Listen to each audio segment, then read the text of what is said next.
Veremos algunas definiciones de este síntoma y signo que es importante. Es un síntoma importante porque es un síntoma de presentación de los pacientes. Un síntoma frecuente de presentación y debe ser evaluado en forma sistemática para tener una apreciación de cada paciente. Es una experiencia sensorial desagradable que se asocia con daño probable o real y produce que la persona o el paciente busque eludir ese daño, que le desaparezca el síntoma. O sea, es una consecuencia de este síntoma, que busca el paciente o la persona, busca que rápidamente desaparezca esta molestia. Y también debemos considerar que es todo lo que el paciente dice que le duele. O sea, creerle al paciente que está con una molestia determinada. Es una pista, una forma de entrada para ver lo que tiene el paciente. Y conocer sus características nos va a llevar a la causa y una terapia adecuada en cada caso. Debemos siempre hacer una exhaustiva análisis del síntoma con todas sus características, que son como 12 o 13. Inicialmente se puede, siempre hay que hacer esa práctica de hacerla completa, la entrevista, con todos los pormenores del síntoma, uno por uno, de forma exhaustiva. Ya después, con la práctica, uno puede hacer atajos, pero inicialmente, cuando inician ustedes el aprendizaje de este término, de este síntoma, debemos considerar todas las características y cada una de ellas del síntoma. Toma un tiempo eso, pero hay que hacerlo, porque no podemos dejar de lado eso. Es importante para ver qué tiene el paciente. La fisiopatología de este síntoma, ¿no? Hay mecanismos periféricos del dolor. El dolor se va a captar en la periferia por los nociceptores. Los nociceptores son receptores que están en los tejidos periféricos y también en las vísceras, que corresponden a axones. Son axones de una neurona aferente principal que está acá. O sea, en el ganglio de la raíz dorsal hay una neurona, y esa neurona tiene axones que van hacia la periferia y otro axón que va a la médula espinal. El de la periferia llega hasta la parte terminal, por ejemplo la piel o los tendones, y de acuerdo a la velocidad de conducción, al grosor del nervio y a la presencia de mielina, hay subdivisiones. Por ejemplo, la fibra AB. La fibra AB es una fibra más gruesa, mielinizada, que sirve para captar el tacto. Un toque suave capta esta fibra. Sobre todo para el tacto, no sirve para captar dolor, sino el tacto, la A delta. Y la A delta sí es una fibra que es nociceptora, capta el dolor. Igualmente la fibra C, que es una fibra desmielinizada, no tiene mielina esa fibra. Y la fibra AB es mielinizada pero delgada. Entonces son las fibras que van a corresponder a los nociceptores. También en el nervio periférico, aparte de tener estas fibras, también hay fibras motoras que son de la neurona motora, y también hay fibras simpáticas postganglionares.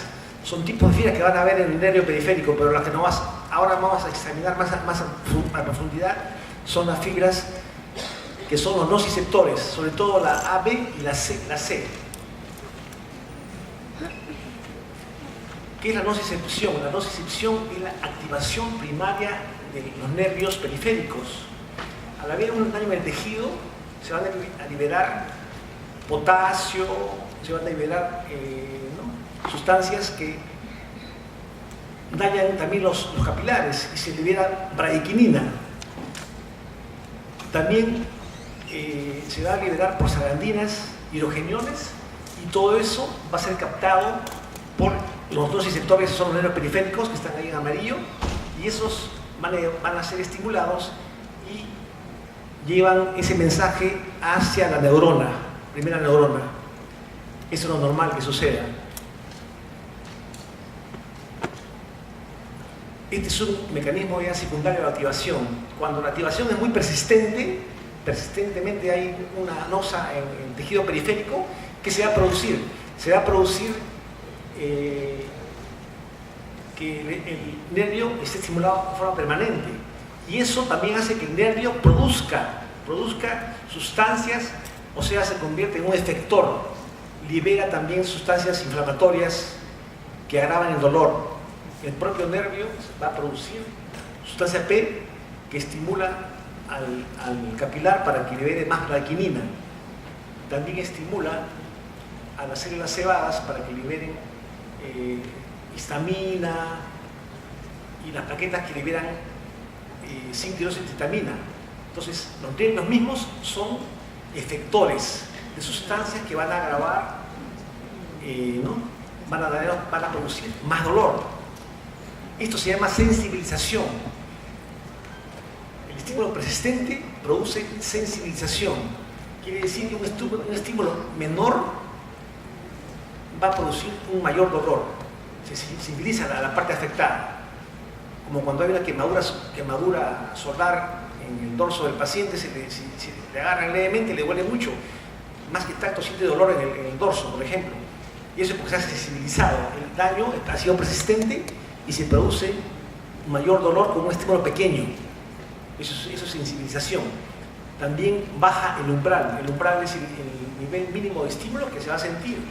Y ese umbral disminuye porque se ha producido una activación secundaria. Activación secundaria periférica, se llama esto, a nivel periférico. Entonces eso es por qué motivo va a aparecer esta activación secundaria a nivel periférico, porque se convierten los nervios en neuroefectores, producen también sustancias que dan mayor dolor en el paciente. Ahora, este es un dibujo en el cual se ve que en rojo vías descendentes y en azul vías ascendentes. Ahí van a ver ustedes. Van a ver acá, por ejemplo, miren, acá en esta habíamos dicho que las fibras A, delta y C son los receptores que van, acá está la neurona, primera neurona, ¿no? Y después de esta neurona acá sale un axón hacia la médula espinal, a la parte dorsal de la médula espinal, y hace una sinapsis. Y aquí aparece la segunda neurona, pero acá está la parte dorsal de la médula espinal, acá se produce la sinapsis con la segunda neurona en la médula espinal, y después hay una decusación hacia el lado contralateral, en el enlace espinotalámico lateral, y asciende la vía del dolor hacia arriba hasta llegar al cerebro, a la corteza, primero al tálamo y después ahí va al cerebro. Mira, acá está todo en celeste, es vía ascendente. Al tálamo, después va al cerebro, a la región prefrontal, corteza, ¿no? También parietal, sensitiva, ¿no? Entonces, a nivel cerebral también llega. Y después hay vías descendentes que también parten también del cerebro y bajan a la sustancia reticular, acá, en el tronco cerebral. Y esas vías descendentes van a ser vías moduladoras del dolor. Inclusive esas vías siguen descendiendo y llegan a la médula espinal. Esas vías van a liberar lo que se llama endorfinas, beta-endorfinas, que van a inhibir el dolor. Por eso es que la morfina, que es una sustancia exógena, un medicamento, actúa a ese nivel y produce inhibición del dolor, porque va a actuar sobre receptores medulares en los que actúan las beta-endorfinas en forma normal. Entonces actúan a ese nivel la morfina y el dolor se mitiga. Entonces ese es el mecanismo. Entonces en rojo estamos viendo que hay descenso acá de vías inhibidoras del dolor a nivel central. Ahora, ¿por qué motivo si el paciente tiene un infarto de miocardio y le duele la región retroesternal, el dolor se irradia al brazo, por ejemplo? Si el dolor es a nivel del tórax, no es a nivel de corazón, pero el paciente lo siente en el brazo. Otro paciente tenía dolor a nivel dorsal, tenía infarto de miocardio y le dolía a nivel dorsal, ¿no? Otro a nivel de la mandíbula le dolía, no pensaba que tenía problema cervical. Entonces, ¿por qué es eso, no? ¿A qué se debe ese dolor irradiado? Hay una teoría para eso, ¿no? La teoría del dolor irradiado. La convergencia, proyección del dolor irradiado. Quiere decir que el miembro superior, el brazo del paciente, el brazo izquierdo sobre todo, tiene ahí inervaciones que llegan al médula espinal y de ahí suben al cerebro. Igual sucede con el miocardio. Comparten la misma célula a nivel de la médula y va hacia el cerebro. Entonces el cerebro se confunde y cuando hay dolor del miocardio cree que es el brazo, porque hay una convergencia ahí. La misma célula de la médula que capta el dolor del miocardio también capta del brazo. Entonces hay una confusión ahí a nivel del cerebro y el paciente siente como si le doliera el brazo y sí le duele el brazo, pero es un dolor irradiado. Eso es la teoría del dolor irradiado. Pero la diferencia es que el paciente que tiene dolor en el brazo y el dolor es del corazón, mueve el brazo y no le duele. A diferencia del paciente que tiene dolor del hombro o del brazo por un problema muscular del mismo brazo, al mover le duele el brazo. Eso quiere decir que el dolor es parte del brazo, no del corazón, por ejemplo. Una forma práctica de ver de dónde parte el dolor. Eso lo hemos visto en varios pacientes. El paciente tiene dolor a nivel miocárdico y uno le mueve, agarra la columna y no le duele ahí porque el dolor no es de columna, es un dolor irradiado a la columna dorsal que parte del miocardio, por ejemplo. Entonces es importante conocer eso. Hay gente que le da, el paciente tenía dolor en el dorso, pensaba que era dorsal, que le pusieron al paciente diclofenac y no le calmaba nada porque el dolor era coronario. Y el paciente cuando caminaba un trecho, subía escaleras le dolía. Cuando paraba de caminar, el dolor calmaba. Eso es típico del dolor coronario. Y cuando se movía no le dolía. Entonces, si fuese dolor muscular o vertebral, a lo mejor se le dolería. No le dolía porque el dolor no era muscular, era un dolor de tipo visceral que simulaba un dolor dorsal por la convergencia, proyección del dolor a nivel central. Esa es la explicación de esto. También cuando duele a nivel de las vías biliares, el dolor puede irse al hombro. Por ejemplo, la vesícula puede doler también en la región infraescapular, la vesícula biliar, por ejemplo. Son dolores irradiados que pueden confundir al clínico. Entonces eso hay que conocerlo porque eso sirve para eso, es la teoría del dolor irradiado, ¿no? Entonces, siguiendo con esto, esta es otra teoría de la puerta control del dolor. Habíamos dicho que las fibras A, beta, son fibras que captan solo el tacto. Estimuladas estas fibras pueden inhibir el dolor porque hay una colateral en la fibra que va en la médula, lleva la colateral al costado, miren, y esa colateral inhibe la vía del dolor. Entonces, estímulos táctiles persistentes pueden hacer recidiva el dolor del paciente por esa vía, porque como está pasando el tacto está pasando, bloquea la entrada del dolor y el dolor puede disminuir. Esa es la teoría de la puerta control del dolor. Si un estímulo persistente, sensitivo, no doloroso, puede inhibir el dolor en estos casos. Entonces,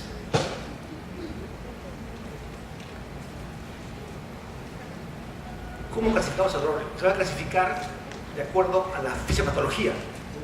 Si es nociceptivo o no nociceptivo. En el tiempo de evolución, agudo o crónico. El agudo es de 3 a 6 meses. Hay esa variación, hay textos que dicen 3 meses, otros dicen 6 meses. En realidad, el dolor crónico es el que dura más allá del tiempo de curación del tejido.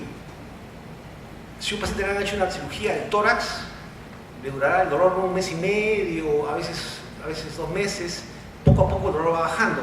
Y eso es lo normal, y ya eso no es dolor crónico. Si pasa más de 3 meses, 4 meses, ya es un dolor prolongado, es un dolor crónico postquirúrgico. Entonces, 3 meses es un buen tiempo. Entonces, el tiempo de duración más de 3 meses se puede considerar crónico ya. O el tiempo de dolor que exceda el tiempo de curación del tejido que ha sido comprometido, por ejemplo. También se debe ubicar dónde está la localización de la región dolorosa. El paciente debe considerar con un dedo en qué parte le duele más fuerte. Siempre se dice, usted señale usted en qué parte le duele, el paciente le duele todo, ¿no? ¿Qué parte de la que usted se le duele el dolor es más intenso? ¿O dónde el dolor es más fuerte? Se dice el paciente, porque hay que saber eso, ubicar el dolor. Y también ver la etiología, ¿no? Si es por cáncer o artritis, ¿no? Por ejemplo, como le decía, el dolor puede ser nociceptivo o no nociceptivo, dos tipos nomás hay, dos tipos. El nociceptivo puede ser somático o visceral. Y el no nociceptivo puede ser neuropático o psicógeno. El nociceptivo somático quiere decir que hay lesiones en tejidos periféricos, la piel, el tejido subcutáneo, los tendones, cartílagos, eso quiere decir son somáticos. Y visceral son dolores profundos, vísceras, hígado, corazón, pulmones, son dolores internos, ¿no? Viscerales.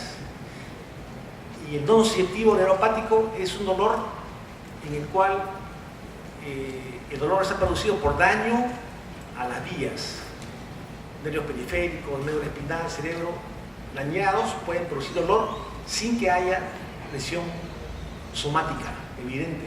También hay dolor que no encaja en los que hemos predicho, no encaja ni en somático ni en visceral ni en neuropático, y es secundario o asociado a síndromes depresivos o ansiosos, por ejemplo, ¿no? Entonces eso es un dolor que también es frecuente, ese dolor, ¿no? Esto no es tan raro verlo, ¿no? Claro, ese síndrome, ¿no? El paciente viene con dolor torácico en varios lugares del cuerpo, lumbar, abdominal, a veces y todo es por depresión del paciente, ¿no? Entonces el dolor también existe, ¿no? Y también no es tan raro, ¿no?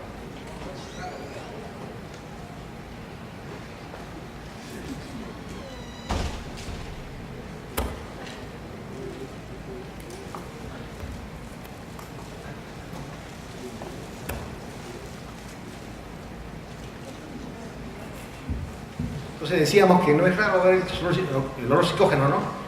También se puede ver. El nociceptivo es el producido por activación de nociceptores, las fibras A, delta y C. Se activan y producen el dolor. Esa es la activación, el dolor no es nociceptivo, ¿eh? Y están indemnes, los nervios periféricos están indemnes, no hay alteración de los nervios periféricos, no están indemnes, ¿eh? Esa es la definición de dolor nociceptivo. O sea, es dolor por activación de nociceptores a nivel periférico. Puede ser dolor visceral o somático.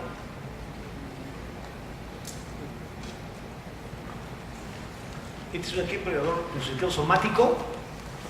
Los pacientes dicen que es un dolor sordo, persistente, profundo, dolor persistente, sordo, continuo el dolor. Entonces ese dolor tipo somático puede ser, por ejemplo, el dolor óseo metastásico, una lesión. Aquí en la radiografía ven una lesión donde está la flecha, van a ver una lesión de tipo osteolítica en el húmero del paciente. Hay una lesión ósea y eso da dolor persistente, profundo, ¿no? Continuo. O también puede haber dolor postquirúrgico, le van a operar al paciente en la región, ¿no? Dorsal, y hay una cicatriz ahí, y esa cicatriz también duele, que dura un tiempo, ¿no? Dolor postquirúrgico, y también dolor puede ser en el tercer dibujo de donde está el pie del paciente, hay una artritis en la articulación del pie, y eso también es un dolor de tipo somático. El nociceptivo visceral es un dolor más localizado, más profundo. opresivo. Ese dolor puede ser también tipo cólico. El tipo cólico es clásico de la obstrucción intestinal, por ejemplo. Es un dolor que viene y va. Viene y va. El continuo es un dolor persistente, que también puede dar a veces dolor visceral, pero el dolor tipo cólico es un dolor intermitente, viene y va. Y hay momentos que viene el dolor, hay momentos que desaparece o disminuye marcadamente. Ese es el cólico. El típico cólico, el dolor cólico es el dolor de la contracción uterina. Las damas las señoras que han tenido bebés, ellas recuerdan el dolor de la contracción uterina, es el dolor cólico clásico. Entonces, si la dama ha tenido bebés, uno le pregunta si el dolor que tiene es como dolor del parto, que viene y va. Eso quiere decir que es un dolor de tipo cólico, que se ve sobre todo en la obstrucción intestinal, se produce ese dolor. O también con el aumento de la peristalsis, por ejemplo, ¿no? El dolor se produce por la peristalsis aumentada, por ejemplo, una infección intestinal, por ejemplo. Entonces también se asocia el dolor tipo cólico a síntomas neurovegetativos como sudoración, náuseas, vómitos, que también pueden ir asociados a este dolor. Por eso el paciente que tiene dolor coronario, a veces tiene dolor, tiene náuseas, tiene vómitos, si quiere que es un problema digestivo, pero todo es una manifestación de un problema cardíaco, por ejemplo, ¿ve? Pues a veces se puede dar confusión, dice, pues ya está con digestión, o ya le cayó mal algo, ¿no? Entonces hay gente que está vomitado y todo eso será coronaria, ¿no? Por síntomas neurovegetativos que pueden ir acompañados al dolor, por ejemplo, coronario. También este dolor presenta reacción cutánea que es característica en varios casos. Por ejemplo, el dolor lumbar, si irradia al flanco, puede ser un dolor renal, por ejemplo, por un cálculo renal, por ejemplo. Ejemplos de dolor visceral, está la angina de pecho, cáncer pancreático. En la angina de pecho es un dolor constante que dura de 5 a 10 minutos por lo común, nunca menos de 3 minutos. Entonces lo común es una angina de pecho, es un dolor opresivo que dura de 5 a 10 minutos luego de un esfuerzo. Es el retroesternal, la ubicación de ese dolor. El pancreático es un dolor, puede ser abdominal, persistente, severo, por ejemplo, que va, dicen cinturón, va a los flancos, y a los cóndilos derecho e izquierdo y al dorso. Ese es el dolor pancreático. Y como le dije, la obstrucción intestinal es un dolor tipo cólico, clásicamente cólico. El dolor no nociceptivo neuropático quiere decir que no hay estímulo nociceptivo, no hay una noxa que dé dolor, sino la lesión está a nivel del nervio periférico, médula espinal o tálamo, ¿no? Entonces todos esos son dolores neuropáticos, fundamentalmente en nervios periféricos. Están lesionados los receptores, del dolor. En este caso estamos viendo ejemplos. El herpes zóster, después del herpes zóster puede haber dolor postherpético por lesión de los nervios. Por ejemplo, en este dermatoma se ve acá lesión, el herpes zóster, ha quedado ahí una lesión, una cicatriz postherpética, y esa cicatriz da dolor porque han sido lesionados los nervios periféricos. El dolor es tipo ardor, quemante, que sigue el trayecto de un dermatoma, sigue ese dolor. Este es otro ejemplo más, este es la neuralgia del trigémino, un dolor por compresión del trigémino. En una parte de su trayectoria se comprime ese nervio y da dolor lancinante en la cara del paciente, da dolor por crisis, como tipo corriente eléctrica, que es clásico del dolor neuropático.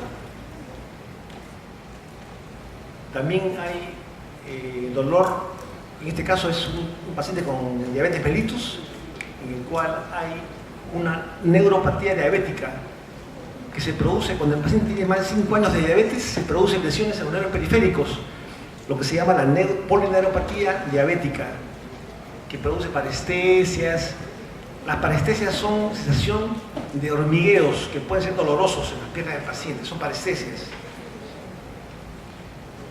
El paciente siente como hormigueos en los pies, pulgar en los pies, le queman las manos, los pies, y eso es sugerente en un paciente diabético de más de 5 años de evolución, por lo común, que sea una neuropatía diabética. y esa neuropatía también produce trastorno de sensibilidad. El paciente pierde la sensibilidad, las extremidades y por eso se hace úlceras. Pisa, por ejemplo, una piedra y no siente el paciente y se lesiona o también pisa o también se quema con agua caliente, no siente la temperatura adecuada. Eso es por neuropatía y se produce úlceras. Es un ejemplo de dolor neuropático. Los pacientes sienten una quemorragia, una quemazón, entumecimiento eléctrico.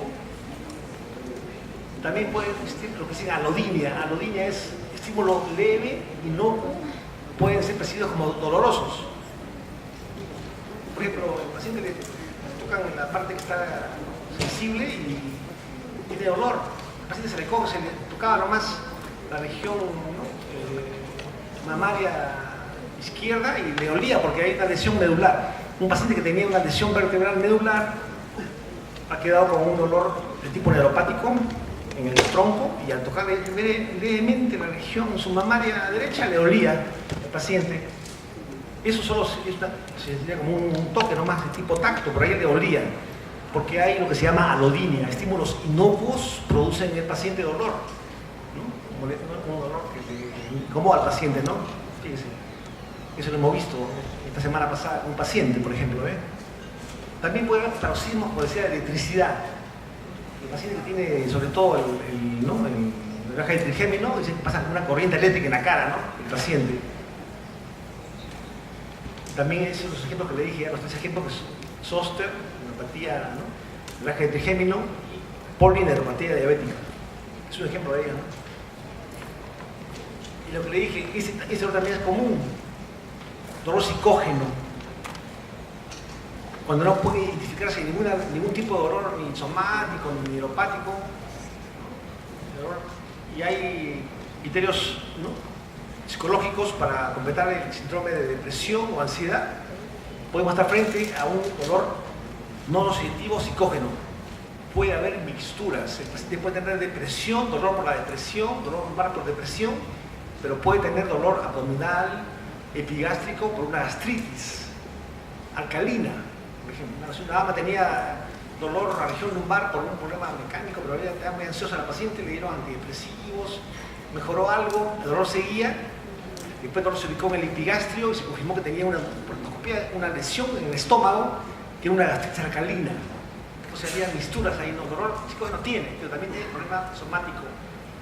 Nuestra parte se le trata como de la gastritis con su calfato y esperemos que mejore ese dolor, por ejemplo. También se encontró en la paciente que tenía también tenía un parásito, ¿no? El paciente tenía una blastocistosis, un parásito en heces, entonces también ese parásito puede producir dolor tipo distensión abdominal. Entonces ya curemos el parásito, tratemos la gastritis, mejorará su dolor abdominal.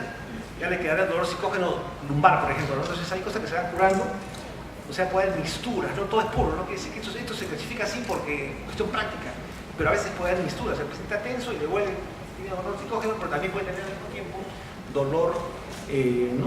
somático, ¿no? Hay mucho cuidado, el paciente que tiene dolor coronario, por ejemplo, también puede tener dolor somático, agregado. No quiere decir porque tenga dolor somático, no es coronario, no, eso no es verdadero, le diré. Un paciente tenía dolor a la palpación del cartílago, ¿no? De la unión contocostal derecha, le dolía a la palpación, decía no, como le duele ahí, es un síndrome de Tietze, inflamación de la unión costocondral derecha. Entonces ya no es coronario, no consistía. Tenía el paciente una isquemia coronaria aguda y simultáneamente un dolor costal por una costocondritis, síndrome de Tietze. O sea, que hay una cosa no quiere decir que no haya la otra. Mucho cuidado con eso, que hay gente que ha fallado. Dice, no, es así, no. Espera, puede coexistir una osteocondritis con una enfermedad coronaria. O sea, que no quita que tenga la constitución no tener, también es hipertenso, es diabético, tiene enfermedad coronaria y también tiene osteocondritis.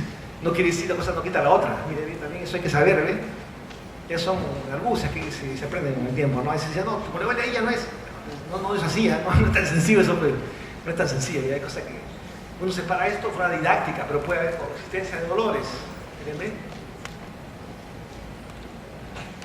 como le dije, el agudo relacionado con el tiempo de la lesión, pasa la fase aguda de la enfermedad y el dolor pasa en un tiempo adecuado. Por ejemplo, si el dolor dura 3 a 6 meses, y es dolor crónico ya, o dura más allá de curar la lesión, de lo esperado, ¿no? Un paciente que le operan el tórax le duele 2 meses y después ya no debe haber dolor, una cosa mínima. Pero si el dolor persistiera, ya es un dolor crónico ya. Entonces, fíjese, de acuerdo al dolor, el paciente puede tener un dolor hasta de 3 meses. Cuando es más de 3 meses, es dolor crónico. El dolor, también hay dolor en el cáncer, ¿no?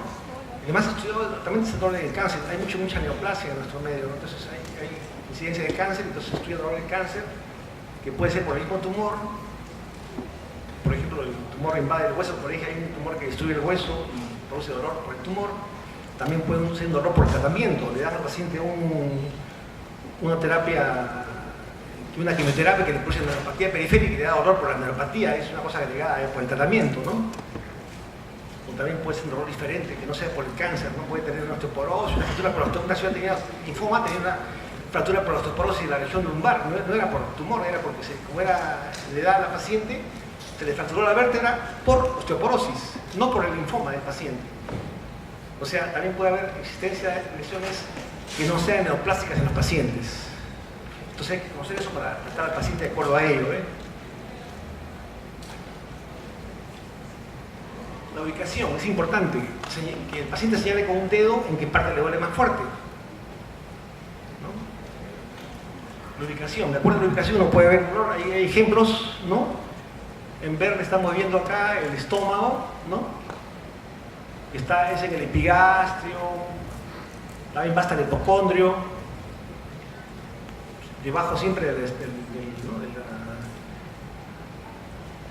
epigastrio, debajo del esternón, hay dolor ahí, en el centro, es el estómago, por encima del ombligo, ¿no?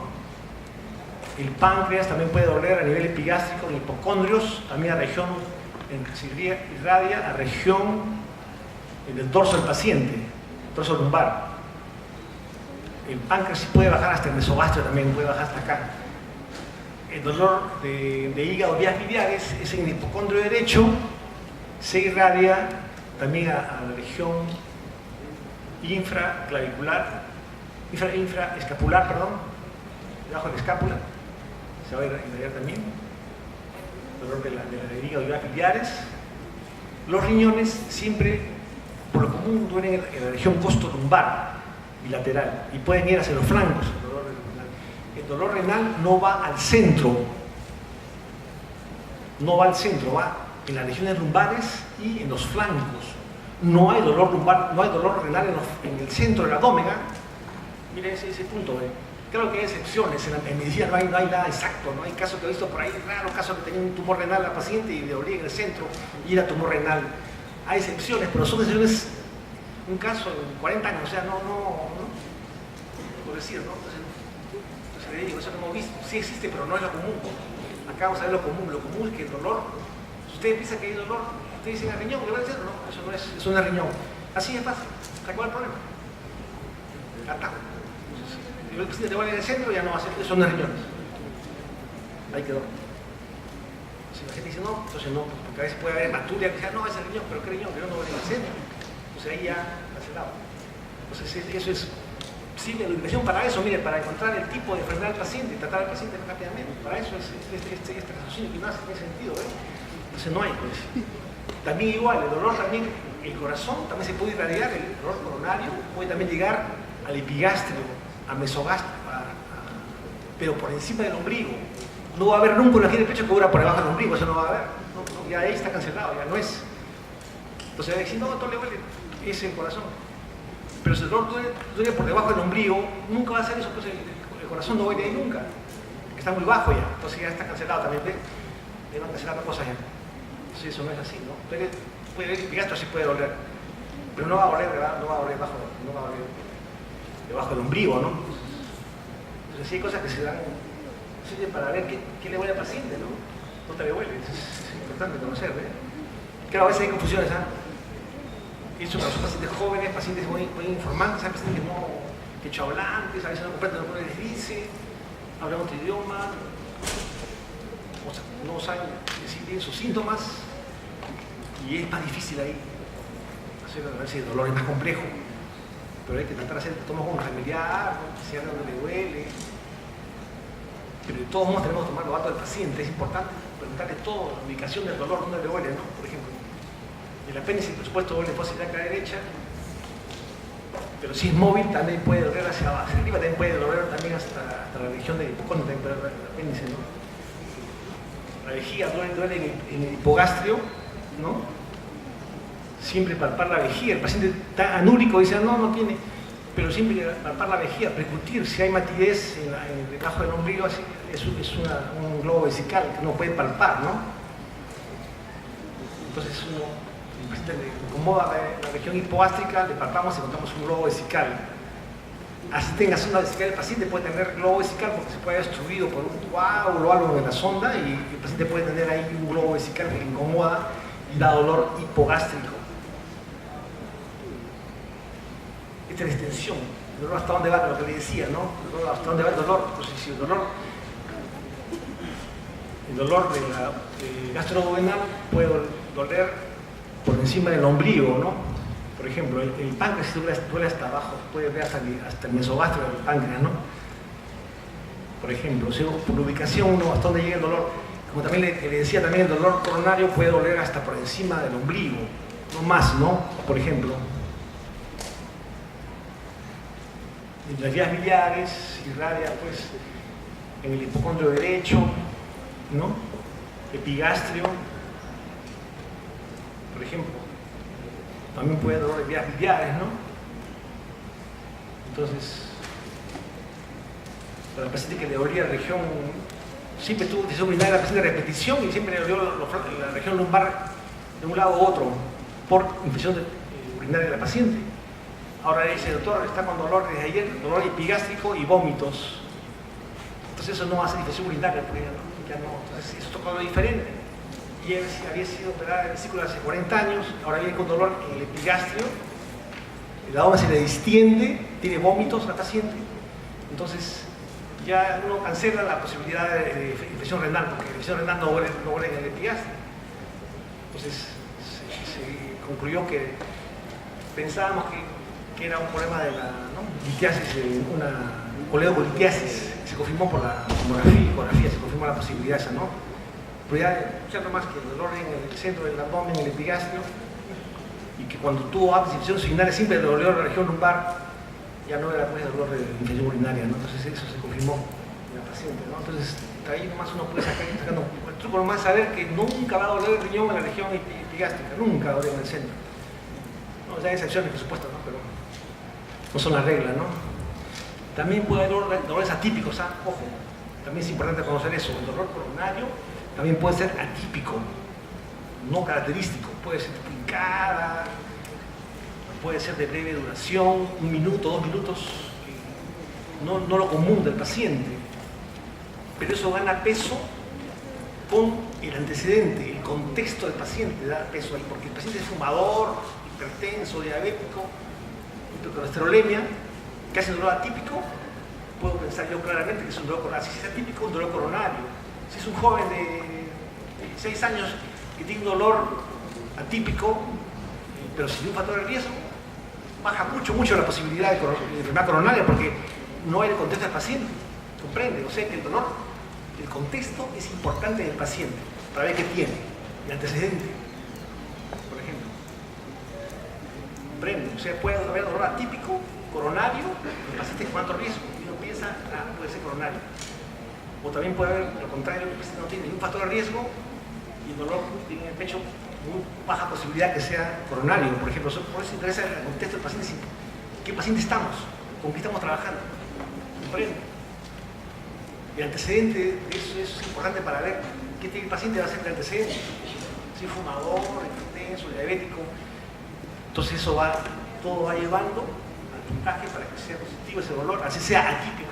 No siempre va a ser típico el dolor, ¿ven? Fíjense. Todo eso es. Y ese dolor referido, como le decía yo, el cólico renal, ¿no? Es en el flanco del paciente, la región ostolumbar, del mismo lado, colecistitis, que es una inflamación de la vesícula biliar, pancreatitis, que es una inflamación del páncreas, úlcera renal, dolor en el epigastrio. El dolor se va a irradiar a la región escapular derecha, por ejemplo, en el caso de la colecistitis crónica caculosa, el dolor de la úlcera penetrada también duele en la región dorsal, así como duele también el páncreas. La úlcera perforada también puede doler hasta el hombro, fíjese. Y también puede dolor pancreático, también puede doler a nivel del hombro del paciente. El dolor coronario, obviamente es a nivel retroesternal, puede también irse al hemitórax izquierdo, ¿no? El hígado duele también a nivel del hombro derecho. Son dolores irradiados. La apendicitis, el dolor es en cuadrante inferior derecho, en la fosa ilíaca derecha. El intestino delgado duele a nivel del hipogástrico. El dolor también cólico literal puede llegar hasta el testículo o también hasta el medio mayor de la persona, ¿no? Entonces fíjese cómo es ese dolor, se puede llegar hasta la genital del paciente. Hay gente que ha sido vista en emergencia por un dolor testicular y era un cálculo renal, un dolor irradiado. Pensaban que era un problema testicular, pero no, el dolor era un cálculo renal que le dolía de forma refleja a nivel testicular al paciente. Entonces fíjese cómo es eso. La irradiación interesa también conocerla, ¿ves? También debemos ver el tiempo de evolución. Hagan siempre su línea de tiempo. Por ejemplo, si usan el tiempo en meses, en un año, entonces vemos que ha tenido episodio de dolor que ha durado un mes, 2 meses de dolor, ¿no? El dolor episódico por 2 meses, después hay un tiempo sin dolor de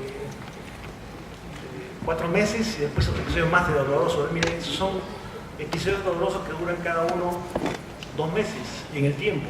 Eso se va graficando. Siempre hay que hacer una gráfica, línea de tiempo en los síntomas del paciente, en cada uno de ellos. Si puede acá poner también arriba, puede poner acá que tuvo paciente baja de peso, puede poner que tuvo acá náuseas, lo va sumando y va haciendo línea de tiempo. Muy importante para ver la evolución de la enfermedad y ver qué tiene el paciente. La duración del dolor, ¿cuánto dura? Coronario, por ejemplo, el dolor coronario, la angina de pecho, 10 minutos, a veces 20, más rara vez.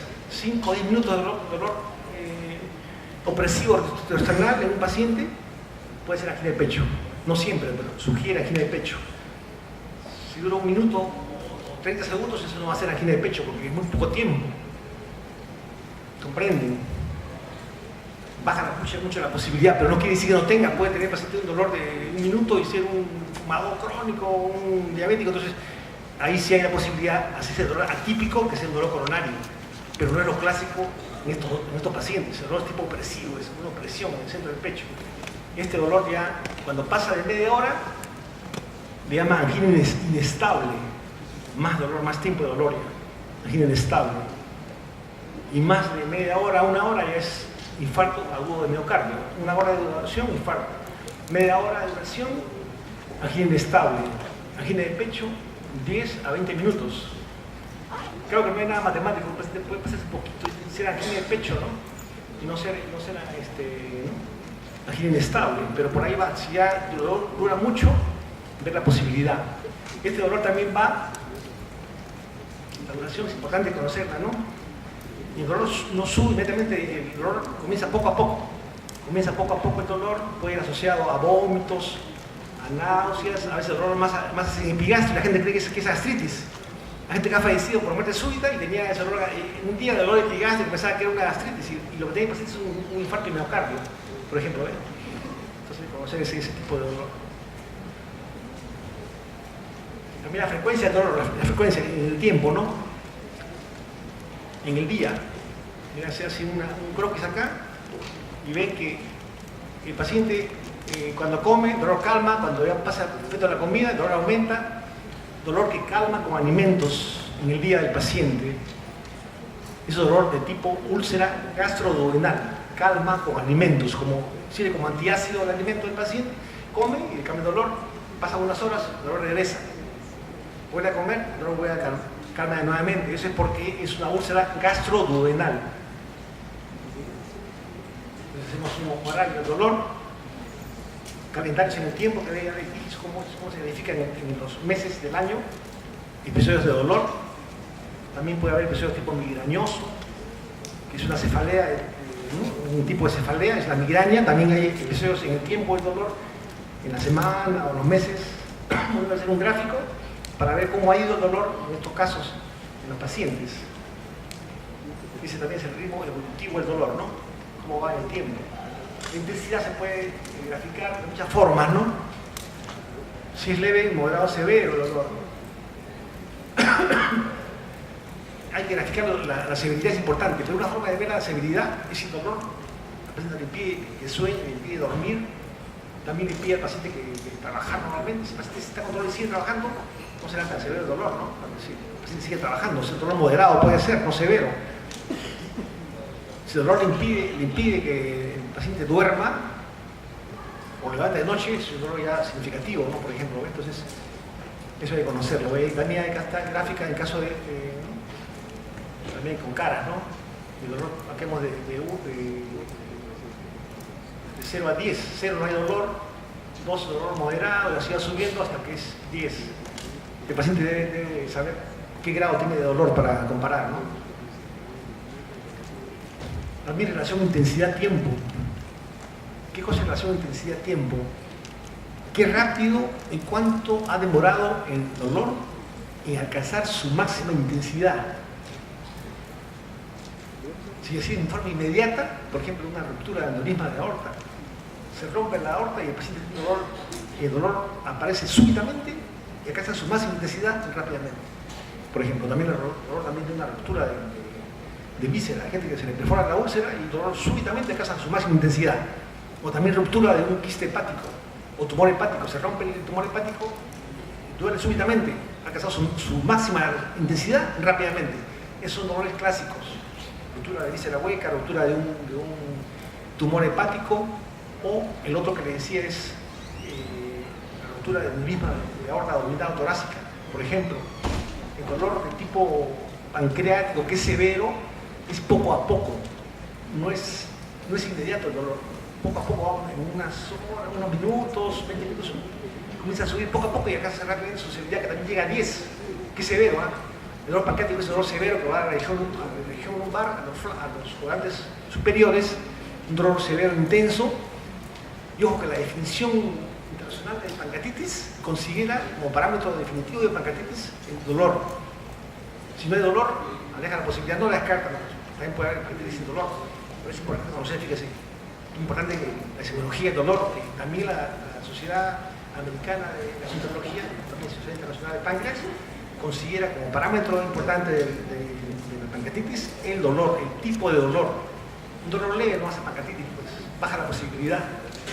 Aunque también puede haber así, pero son menos probables. El dolor es un dolor clásico, severo, pero aumenta poco a poco con el tiempo. No es poco a poco, en una media hora, aumenta poco a poco hasta que llega a su máxima intensidad. Eso no va a ser dolor aneurisma de la aorta abdominal, que es súbito, por ejemplo. Entonces, también para diferenciar uno de otro, hay que verse todas las armas para ver qué tiene el paciente. Todo hay que verse. Y todo esto hay que calificarlo, todo. El dolor comenzó fuerte, no, comenzó poco a poco, entonces ya se pone, dice que el dolor, la duración, alcanza su máxima intensidad en media hora o cuarto de hora. Se pone ahí para ver qué tipo de dolor tiene el paciente. ¿Comprende? Entonces todo eso que preguntar al paciente. El tipo también, el tipo de dolor, ¿no? Tipo, ¿cómo es el dolor? Si es tipo lancinante, como es un dolor como una cuchilla esa, ¿no? Una cuchilla, paciente que lo operaron en tórax y tenía como una lanza por el tórax, ¿no? Entonces, por ejemplo, es un dolor lancinante, ¿sabe? El paciente despertó de la sala de operaciones por operación de tórax y sintió como si hubiese pasado una lanza detrás, entonces es un dolor lancinante, ¿no? Por lesión torácica, por ejemplo, por cirugía, ¿no? Por ejemplo, también puede ser por el labio dorsal, ¿no? Sífilis también daría ese dolor, ¿no? Urento quemante es el dolor de la úlcera del estómago, ¿no? El paciente le arde el estómago porque hay enfermedad úlcera péptica, también gastritis, le arde el estómago. Eso calma con antiácidos, con sucralfato, ¿no? Por ejemplo, con ranitidina, por ejemplo. Si el dolor fuese dolor persistente, somático persistente, por ejemplo, que el dolor le vuela y sigue el dolor de forma persistente, eso no es urente, es un dolor tipo opresivo, eso puede ser, por ejemplo, una metástasis hepática. Si tiene un tumor en el estómago al señor y le vuelve de forma persistente a nivel hipocondrio, uno puede pensar que el tumor ha pasado al hígado, ¿no? Porque el dolor del cáncer es un dolor tipo, ¿no?, urente. O también si el dolor es persistente, el epigastrio, el región lumbar, que pasa a meter el cáncer hacia el páncreas, por ejemplo, cambia el dolor, ¿eh? Pero si el dolor es urente y calma con antiácidos, uno piensa que es un dolor por el mismo, una gastritis, un dolor inflamado, ¿no? Un dolor inflamatorio del estómago, una gastritis o una úlcera péptica en el paciente. Miren, ¿ve? También el dolor urente también puede ser por el herpes zóster, opresivo constrictivo, el dolor clásico opresivo es el dolor de la angina de pecho, del miocardio. El asfixiante que va del epigastrio hasta la región lumbar, dorso lumbar, pancreatitis aguda, ¿no? El sordo persistente es el dolor de cáncer, que está ahí siendo persistente, es un dolor por el cáncer. Exquisito, dicen unos, como corriente eléctrica, dicen otros. Dolor severo, que es el dolor del blancaje trigémino. Fulgurante, tipo ardor, una polineuropatía, ¿no? La gente le arde las manos, le queman, también pierde sensibilidad a veces, ¿no? Entonces, es un dolor de tipo de la polineuritis. Desgarrante, como un desgarro. Hay gente que decía, yo sentí como un fuego en la espalda, ¿no? Que fue de la región dorsal hasta el cuello, es un aneurisma desecante de la aorta abdominal. Se secó hacia arriba y siente una especie de dolor de ese tipo, ¿no? Pulsátil puede ser por absceso o forúnculo, un dolor tipo latido. El cólico que le dije, el cólico clásico, retortijón, obstrucción intestinal, lo clásico. No es el dolor de vesícula biliar, no es cólico, porque es dolor persistente, que dura 2 horas. El dolor vesicular, la vesícula inflamada, o con un cálculo de la vesícula biliar, es persistente y dura 2 horas, es dolor cólico, dolor persistente, que le dicen cólico, no es cólico, es dolor persistente vesicular. No confundir con el dolor tipo cólico, que es retortijón. El dolor viene y va, clásico de la obstrucción intestinal. Es diferente. Eso es cólico clásico. O también, te decía, también la contracción uterina también es un cólico clásico, porque viene y va el dolor. No todo dolor, no sé, la gente dice, tengo un cólico, es lo que dice la persona, pero su dolor lo cuenta, su dolor es persistente, eso no es cólico, es un dolor que persiste en el tiempo. Miren, ven. Igual también el dolor también del cálculo renal también es un dolor que persiste, persistente. Por lo tanto disminuye un poco, pero sigue ahí el dolor, no es cólico. Es un dolor persistente. Siendo, le dice la gente dice cólico renal, está bien, es así, pero el dolor es un dolor persistente del cólico renal. No desaparece en el tiempo. Y también severo, ojo, el dolor cólico también es severo el dolor. Tipo peso, dolor tipo pesadez, puede ser por una hepatitis.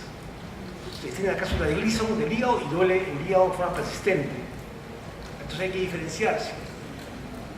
Este dolor de tipo persistente, gravativo, por hepatitis. Hay ejemplos de cefaleas, por ejemplo, uno puede diferenciar por ubicación de la sinusitis a dolor al nivel de la cara, dolor de los pómulos, cejas, sinusitis, en un solo ojo persistentemente, dolor ¿no? Que puede ser por una cefalea que dicen racimo, ¿no? Un tipo de cefalea crónica, cefalea episódica. El tensión es un dolor en toda la frente, todo alrededor de la cabeza, como una cinta que le ajusta la cabeza al paciente, ¿no? Dolor tipo tensión. Es constante, dura todo el día ese dolor. La migraña es dolor generalmente de un hemicráneo, tipo latido. Puede ir con náuseas y vómitos, y también puede tener pródromos de tipo escotomas, por ejemplo, es clásico de la migraña. Hay variantes, esa es la variante clásica. Pero hay gente que tiene tipo de dolor diferente y también es migraña, no todo se da en todo paciente, pero es un dolor episódico que va con náuseas y vómitos, la fotofobia, la sonofobia. 5% de la población tiene migraña, ¿no? Un tipo de dolor episódico. Después, ¿qué calma el dolor? ¿Qué no calma y qué lo exacerba? El dolor, como le decía, el dolor epigástrico tipo ardor, por úlcera péptica o por gastritis, calma con sucalfato, calma con antiácidos, calma con ranitidina, por ejemplo. Entonces eso lo calma. O exacerba las comidas picantes, por ejemplo. O también el dolor coronario pues exacerba el ejercicio físico, pues hace ejercicio físico, hace una tensión emocional, tiene una emoción muy fuerte y también le viene angina de pecho al paciente, eso lo desencadena el dolor, lo calma un tirito sublingual, por ejemplo. Entonces, esa es la idea, ¿eh? Después también lo que le decía, síntomas acompañantes, ¿no? Si el paciente tiene un dolor con disnea, por ejemplo, dolor torácico con disnea, la disnea es sensación de falta de aire en el paciente, eso puede indicar una enfermedad coronaria. A veces solo hay disnea sin dolor y también puede ser un infarto de miocardio. No necesariamente hay siempre dolor en el paciente que tiene un infarto. Puede ser un anciano, no siente dolor, pero tiene disnea. Disnea de inicio súbito, equivale a un dolor. Muy importante. El diagnóstico clínico del dolor, de la angina de pecho y la angina inestable, es clínico. No es por EKG ni por enzimas, porque el EKG puede haber pasado el proceso anginoso y no hay cambio de EKG, o enzimas cardíacas aumentan cuando hay necrosis, si hay necrosis no hay infarto, no hay enzimas hepáticas elevadas. La gente dice, no, EKG normal, enzimas normales no es nada, no es coronaria a su casa. No es así, es un paciente anciano, hipertenso, diabético, que viene con dolor, con disnea, así no tenga enzimas y no tenga nada, tiene que ser observado 12 horas, porque puede tener el paciente un infarto, una angina inestable y no haber cambios todavía en el electrocardiograma del paciente. O sea, no curamos otros papeles encima, curamos pacientes, muy importante. Curamos pacientes, debemos conocer las enfermedades para poder tratar al paciente de forma adecuada. Yo no, un paciente de una angina no tiene nada, no, el paciente tiene que ver su signo, hacer una adecuada análisis de caso para el paciente. Los síntomas son importantes en ese sentido. Las disnea en esos casos son importantes, o sea, no es cuestión de tomar toda la ligera. Entonces, el caso que le está presentando así con las gráficas era un varón de 78 años con episodios de dolor epigástrico tipo ardor de 8 meses de evolución. El dolor calmaba con ingesta de alimentos. Entonces el dolor clásico, ¿qué es el dolor? ¿Por qué era? Cabe ingesta de alimentos, dura tipo ardor y epigástrico. ¿Qué es eso? ¿Qué tipo de dolor era? Úlcera gastroduodenal. El paciente acudió 3 veces a emergencia por este dolor. Hicieron una ecografía, vieron que había un cálculo en la vesícula biliar. Le pusieron atropina y el dolor mejoró en forma parcial, porque como vieron un cálculo en la vesícula biliar, que no hay dolor calculoso en la vesícula biliar. El cuarto episodio de dolor abdominal tipo ardor, que el paciente fue a emergencia, ya hace hipotensión y le baja la hemoglobina 6. Se le ponen paquetes lobulares, mejora el paciente, se le hace endoscopía y evita una úlcera péptica que sangraba. El anestesiólogo le hace una inyección de adrenalina de la úlcera, el sangrado para y el paciente se curó de la úlcera, mejoró. Pero semiológicamente el dolor era tipo ardor, en el centro del epigastrio, tipo ardor calmado con alimentos, y eso no va a ser vesícula biliar. Porque de forma coincidente, la ecografía dijo que había cálculos, pero es una cosa coincidente, no es la causa del dolor esa. Entonces el paciente por eso se puso en peligro su vida porque no haber preguntado el tipo de dolor del paciente. Entonces he visto que era dolor tipo ardor, que calmaba con ingesta de alimentos, era gastroduodenal y eso no es vesícula biliar. Así tuviese el paciente por ecografía una vesícula, no el dolor de vesícula biliar ese. Entonces hay un enfoque equivocado ahí, por muy simplista la cosa. Entonces una ecografía veo, uno no cura ecografía, cura pacientes. Muy importante eso. Entonces el paciente, por supuesto, mejoró y se fue a su casa y curó la úlcera, ¿no? Entonces eso es lo que quería ustedes revisar con ustedes, la importancia de preguntar todo el paciente. Y esto toma tiempo, ¿eh? Toma tiempo. Si el paciente es muy informante, adulto, buena hora, pero hay que preguntar todas las cosas, hay que preguntar la indicación del dolor, la hidratación, qué lo calma, qué lo exacerba, qué grado tiene el paciente de dolor de 1 al 10. El dolor fue súbitamente, su máxima intensidad súbitamente o fue poco a poco. Entonces, será cosa no, historia clínica que ustedes van a hacer. La historia clínica demora tiempo.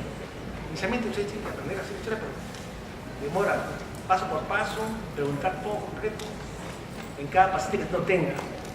Inclusive después, si está ustedes, suponte que estoy en esta médica, tengo 20 pacientes en lugar de poco tiempo, lo puedo ver, pero después hago un espacio para ver el paciente que tiene un síndrome doloroso, quiero ampliar mi análisis, el amplío. Y esa ampliación puede demorarme 2 horas y media, ¿no? Tal vez, y tengo que hacerlo porque es una obligación, ¿no? ¿Comprende? Eso quiere decir para eso. No, pues no se puede soslayar. Actividad junto a cada paciente es muy importante. Más que las imágenes, más que los exámenes auxiliares, lo que más nos va a ayudar al paciente en la tarea que tiene es una buena análisis y sacrificio para el paciente. Eso es lo que recomiendo, ¿ya? Ahora pasemos a revisar sobre fiebre. Vamos a hacer una revisión breve.